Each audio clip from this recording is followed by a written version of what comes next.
What's up, YouTube? Minchino here, and welcome back to the Minnycast. For those who are new, this is a weekly podcasty blog thing where I just kind of talk about stuff. And, yeah, today we have a guest with us. Say hello to, my brother John, actually. Sup, y'alls? I think you've heard of me before. I was around for some of the Pokken stuff a while back. Sup, y'all? Indeed, that's actually been a long time since that. It's been a while. Yeah. We still have to finish that, and I put up the last one we had pre-recorded, so I gotta get on that.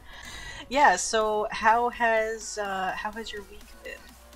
My week's been pretty alright. Busy, kinda all over the place. Been doing some resume editing. Fun, good stuff there. Right Just, on. yeah, and potentially working on a new, maybe, starting a new songwriting project, so. Nice. Yeah. I am very curious. Yeah, it's just right now I'm just like looking into some software and maybe putting out some sheet music at some point. Right on. Yep. No when. Can't really say any details or anything because like I literally just like this is a new passion project, so we'll see. Right on. Yeah. That's a lot more eventful than what I've been doing, because like I played a lot of Minecraft. Okay. I went shopping yesterday and watched a bunch of documentaries. Oh yeah. And Psychopaths. What you been watching, documentary wise? Just kind of whatever Candido happens to find, like various like animal documentaries. For some reason we've watched like Monsters Inside Me, which is terrifying. Oh god. I've never heard of that. Well basically it documents like a bunch of cases of like, you know, parasites and stuff, and basically case studies of how they've dealt with, you know, people. Oh. And it's terrifying. So if you want nightmare fuel, go watch that. If you don't, then you know what to stay away from. Okay. Yes, I know exactly what to stay away from. Yeah. So that's been like my last couple weeks actually. So you know, it's kind of a thing. But I'm gonna go ahead and not hang on that because, to be honest, I don't think it's super interesting. And we're gonna go ahead and move on to today's topic. Now, this one was suggested by Candido, so thanks again for the suggestion. And John here volunteered to talk about it because he knows a bit more about it than I do. So, yes, hello. Our topic basically for today is, I guess, like, you know, jobs and finding work for people with disabilities and stuff, and how difficult and frustrating it can be sometimes. Yes, so as she just mentioned, finding work as a disabled person is quite difficult, especially if you're someone who has a visible disability. Like if you're, say for example, you know, a blind person or a person in a wheelchair or a person with a visible like limp, that kind of thing. Sometimes it can be difficult for people to find jobs, and that could be for multiple reasons. Yeah, one reason I've noticed is just some people don't know how to deal with it. Like, I guess there's just, I don't know if it's just a matter of not enough awareness or just people don't want to learn. Not everybody, of course. They're, you know, this isn't like I'm not trying to generalize and say everybody's a dick like that. That's not what I'm going for. No. But I feel like that's part of it.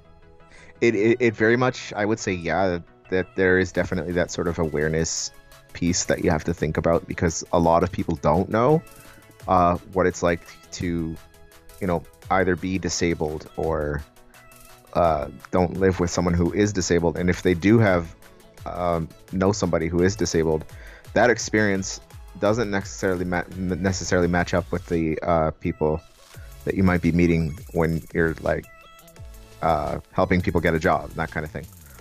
Yeah, and some people are just, I guess, afraid to ask because they don't want to offend anybody. Yeah. And they're just like, you know, and I'm in a bit of a unique position, not to say other people aren't in this position, but I'm kind of stuck between the blind world and the sighted world, so to speak. So Yeah, like Stephanie sits in kind of the intersection. People don't know what to do with me because they're like, okay, but you can see, but you can't see. And it's like, yes, that is exactly the case. And literally so, because my left eye's like gone. So, yeah. You know. In Stephanie's case, it's kind of interesting because, yeah, she, like, Steph, for you, you're in your situation, you're like you mentioned, someone who's in between. So, like, in a lot of cases when people ask questions to her, she has to tell them, I can't see, I can, but I can't. And then that just, like, baffles people because they don't exactly know where to proceed. And there isn't really enough out there. It's better than it used to be. I mean, especially now with the internet and, like, publicly available information and people actually investing in how to figure all of this out. Oh, for sure. It's gotten better, but it is still a pain in the ass. Yeah, because, like, like, this is going back a number of years to, like, when I was a kid, going to the school I went to before the blind school. Like, teachers did not understand. They're like, well, if you have sight, you have sight. They didn't understand that there was variations of that unless you were, like, an elderly person, you know? But to them, they never encountered, like, a 6-year-old child that didn't have sight in one eye and had poor vision in the other. To them, it's like, either you can see or you can't. So I received a lot of hell for that, and that only translates into frustration when trying to find a job, because all I've found around here is people going, yeah, we'll get back to you. And then they don't get back to you. Okay. So this one is kind of a weird issue because this is kind of like a thing that's happening everywhere with a lot of people. But at the same time, it's worse when they find out. Like, if they find out you're disabled or you tell them, they will be less likely to accept your application if you tell them from the outright. If you tell them after you've been recruited, then it's an entirely different story. But like, that doesn't happen in a lot of cases because most recruitment processes require you to go into the place before you're actually finally, like, recruited. Nowadays, there are cases where, like, they'll never see you before you get the job, but that's not always the case. Yeah, and it's like in our case, it's pretty visible because, like, even if I walk in there without my cane, they can see my eyes are going all over the place. They can see the cataract, so they know something's up. Yeah. And it's like, if I'm not walking in with the cane, I'm likely bumping into something. Mm-hmm. You know, so it's kind of like, it's kind of really obvious, especially with you not being able to see at all, kind of thing. Well, I had to wear dark shades to work. Oh, jeez. So in my job, like, I didn't mind that I actually got shades I like. So fair enough, I guess. It's fine, but because my eye condition, like yours, is visible, a lot of people didn't want to approach me. And, like, this is another issue that maybe we'll cover in a different podcast, is once you get the job, things you have to contend with there. But, like, in a similar kind of vein, like, people don't see you the same way. I feel like, though, having, like, really dark shades would be off-putting, too, because there's still a disconnect there. That's kind of the issue. Because people really like eye contact. Yeah, you cover up one problem by basically making another, because, like, you're cutting off eye contact. It's a no-win situation, because either way you can't make eye contact, and then you're just like, it's like you're actively hiding it. So then people are just like, well, what the fuck are you hiding now? Yeah. So it's like, it's a no-win situation. I've never had to do that unless, like, my eyes were hurting. Yeah. But, like, it's still kind of a pain in the butt.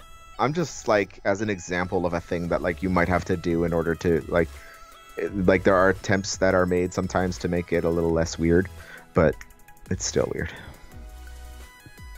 Like, when you go into a job. Yeah. Yeah. Well, I mean, I've been in a situation where I was made to wear glasses so that I wouldn't supposedly have to be ashamed of my condition in public. So says that douchey eye doctor, but, you know, it's fine, whatever. Yeah, we can talk, like, that's a whole other issue. I honestly think, like, you and me could probably spend an entire, like, hour talking about, like, people saying shit like that to us, because straight up. Like, yeah. So, but, yeah, it's kind of a thing, but I feel like that's part of what affects it, because, like, I don't know, just people don't know how to deal with it, and I guess For sure. I don't really know how to explain what I'm trying to explain, if I'm honest. Like, No, I think what you're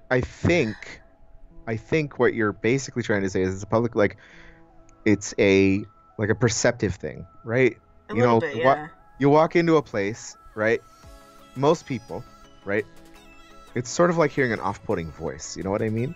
You hear it and it just doesn't sit right for some reason. It's the same thing with eyesight. If you walk in somewhere and someone looks at you and okay, that's different. And so like then the gears start to turn. It's like that little bit of the unknown is coming in. They're like, I don't know what to do now. Yeah. It's this sort of uncanny valley thing, kind of. But and it doesn't help that there are some disabled people that actually get offended when they get asked questions. Yeah. I personally don't. I'm personally like, you know what? Go ask away. You need to know something. You need to know something. I'm not gonna sit here and yell at you for asking a question. There is an active, loud community, especially on the internet, of disabled people who don't like it when people ask them questions. But how are they supposed to learn? That's counterproductive. It's counterproductive because it doesn't allow, you know, people like us to basically tell people how we want to be treated or how we want to be helped, because like we of like all the people should probably be consulted on this stuff, you know. But anyway, I feel like it's just really not helping the situation because I mean people need to learn somehow. For sure. Sorry, I didn't mean to derail this. It's okay. It's okay. There is one thing I'd like. It's related, so. For sure. But there's one thing I would like to point out to people just before like everybody clicks away from this video because it's so sad. There, as I mentioned before, it is better. There are a lot of groups now that actually try to help disabled people get hired. Americans might know the March of Dimes. There's also the Lighthouse program in the U.S. It's a program for blind people mostly, and they'll either place you into a job or they'll hire you themselves to do work somewhere in their system. Lighthouse for the blind. There's also let's see, Goodwill does stuff. Of course, we can talk about that issue separately. In America, anyway. But even like in Canada, a lot of municipalities now have services that are, you know, basically out there to put disabled people in the workplace in some form. Some services are targeted at people who have a learning disability or are mentally delayed in some way.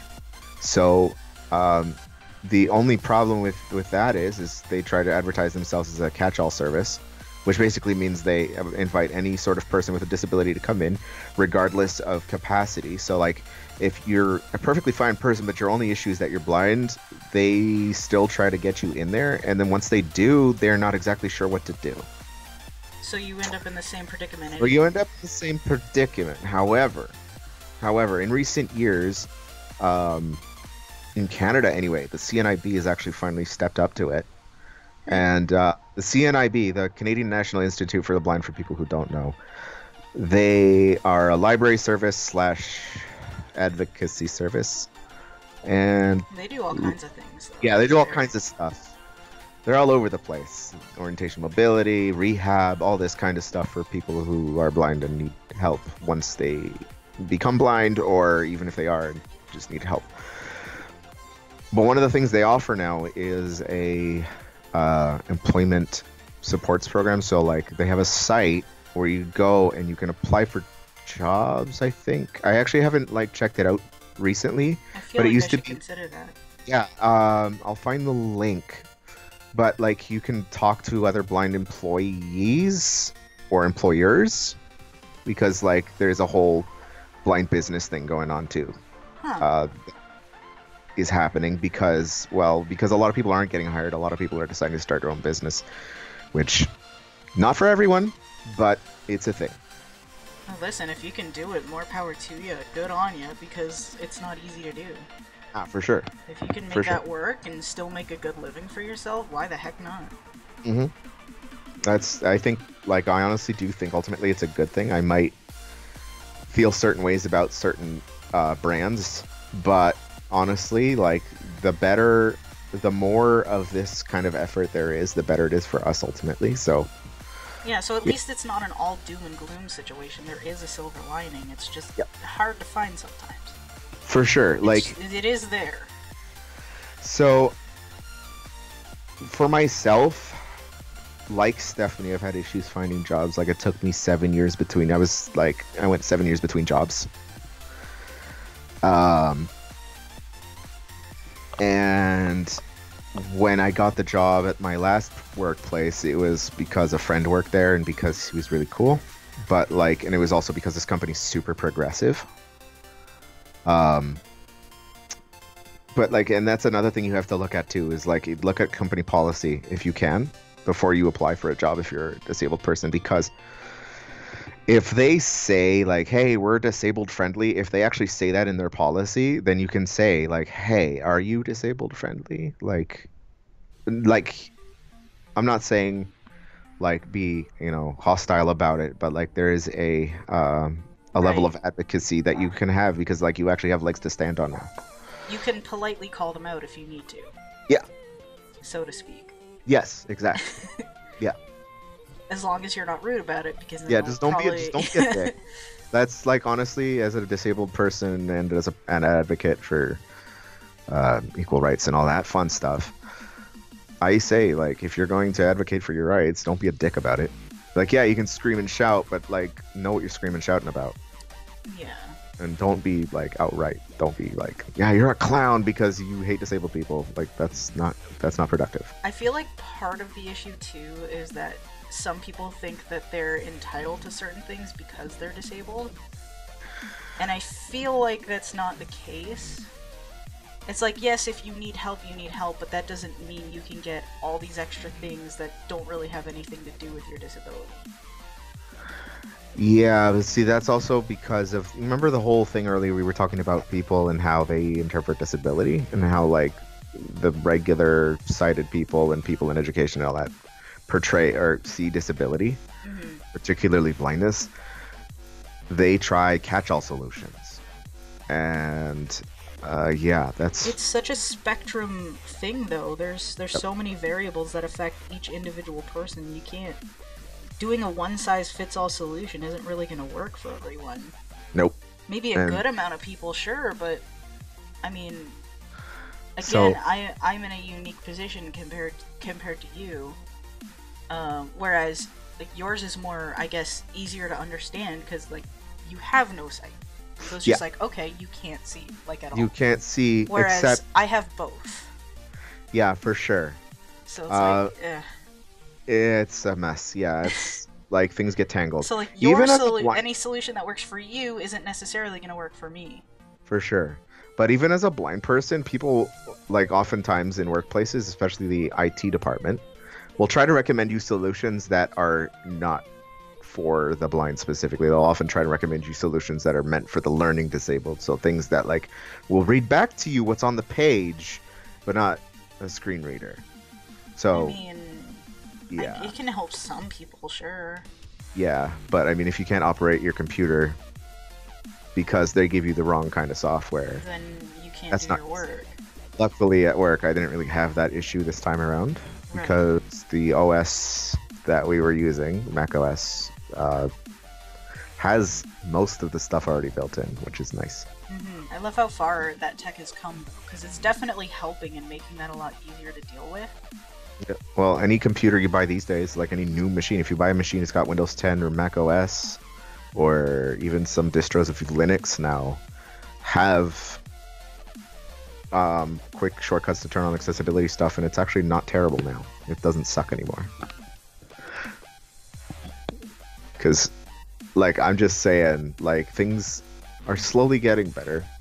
The big companies are finally taking care of accessibility instead of delegating it to tiny companies. So that, I think, ultimately helps as well. You don't have anything that's hopelessly out of date anymore, at least by comparison. Yeah. Which is really, really nice.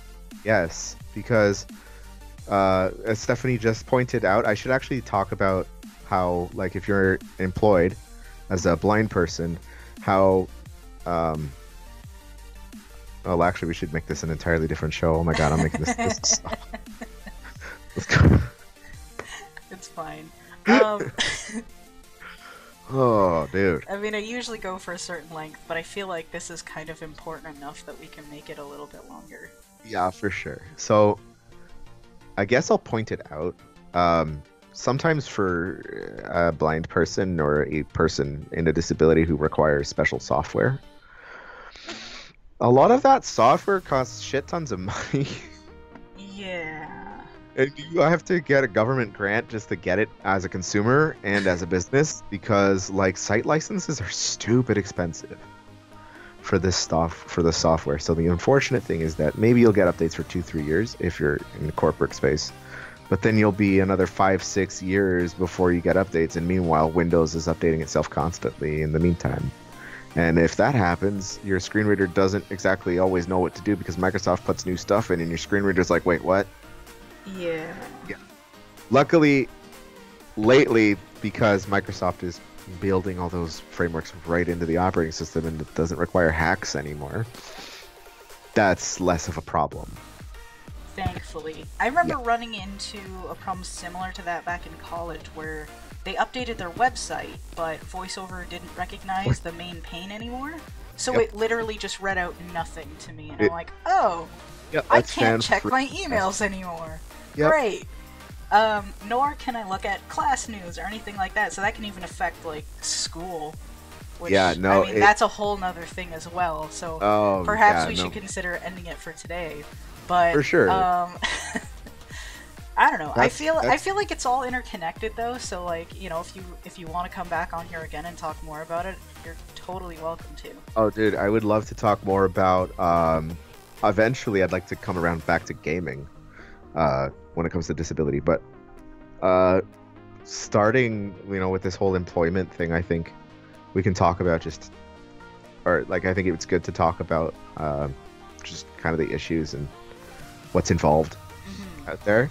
And I think next time, I think we should talk about education, or, well, up to you really, but like I think education's a good one. I also think accessibility in the home, like just not using technology, that kind of stuff. Those kinds of issues. I think we should have a couple of shows where we kind of sort of circle around a little bit. Yeah, no, for sure. Those would be really good things to talk about, just to kind of bring the awareness out a bit.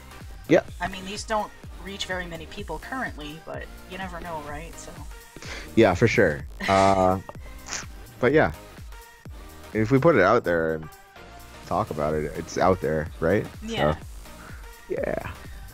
Well, anyways, you guys, I feel like that's gonna be good for today. So, go ahead and let me know what you guys think about all this in the comments down below, whether it's something you've been aware of or didn't really know too much about. Or if you know something else that we didn't talk about, feel free to share all that. And, yeah, thanks, John, for showing up. Also, really, may really I make Sorry, may I make a suggestion? Sorry, just one more thing. Yeah, go for it. If you've got links to resources, like, I'm going to send Steph some links, or sorry, Minnie. It's fine. I'm going to send Minnie some links. You've already referred to me by my name several times. So it's fine. Okay. But I'm going to send me some links for some resources that I know here in Canada, and plus some American, maybe some Australian and English ones as well. But if you live in a country like, you know, that isn't an English-speaking country per se, or is a country I didn't mention that speaks English, please go ahead, link your resources that you may have for like employment supports and things like that for the disabled. We would love to know more. Like, I think having a discourse, like, you know, people talk about their experiences with that kind of thing, I think that would be great. Absolutely. If you guys know anything at all, yeah. I can add all those to the description as well, so that like it's all in one place afterward. Yeah. And you know, just everybody that happens to find this can be like, if you're lucky, you'll find something that works in your area. Yeah. And if not, then I suppose you can look around, and if you happen to find something, then you can share it and kind of, I guess, spread the awareness and stuff. Yeah. So, full disclosure, I'm not as aware as some people are. Right. So like, if you've got stuff, please let us know, because like, absolutely, we would love to know. absolutely. But yeah, guys, I'm gonna go ahead and say thank you guys so much for watching. Again, leave your thoughts and possibly links in the comments down below. And I suppose share this video with anybody, just to kind of, again, spread the awareness and stuff like that. But yeah, thanks again for coming, John. Greatly appreciated. Thanks for having me. We'll do this again. Yep. And yeah, guys, feel free to check out any other series I have on this channel, as well as, if you haven't already, join the Discord. The link to that is in the description. And yeah, guys, until next time, Minnie, and I guess John, are out.